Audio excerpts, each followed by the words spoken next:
happy with it though? I don't feel like I jumped high enough. I keep my season averages, so 229 is going to put a damper on it. So I'm going to have to make a higher bar here coming soon before the game starts. Get my average up. It was a great competition. I'm moving forward, going to the game. So all in all, it was a all right, solid day. Was it almost, I don't want to say easy, but you weren't really pushed. You kind of had the whole thing under control the whole way. And it makes it difficult to try to get into it.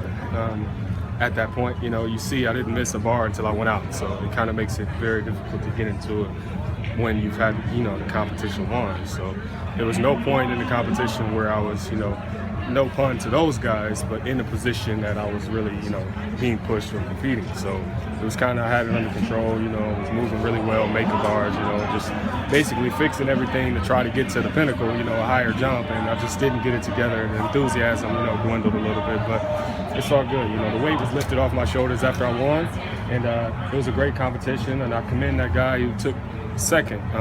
He doesn't have the standard, but it's tough, as a college athlete to come out here and perform, and he has some great attempts at 229. Is that a real advantage for you, having been in so many of these situations, though? All these college guys first time here? I competed at my first trials in 2008. I was 17 years old, so it was a great experience, and it allowed me to get to this point, succeed in these moments under pressure and under, great criticism, because everybody in the world is jumping so high. So. Thoughts on going to Rio this time, another Olympic?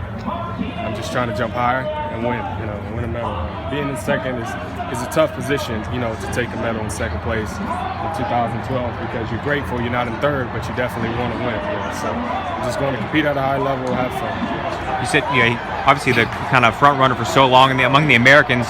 Between now and Rio, how do you try to tighten up, sharpen up when there's not a whole lot of domestic competition? I'm training. We're going to camp mode, we train at a high level. And I don't jump much in training, and I don't, I think this meet is my fourth competition. Mm-hmm. So just train at a high level and, just be progressive and cognizant of what I'm doing technically and, look to compete. Will you do any competition before Rio? Will you come back for the track town meet? I am coming back for the track town meet to tune some things up, and I'm leaving for Monaco tomorrow. So. That second mid-side jump here, Kyle.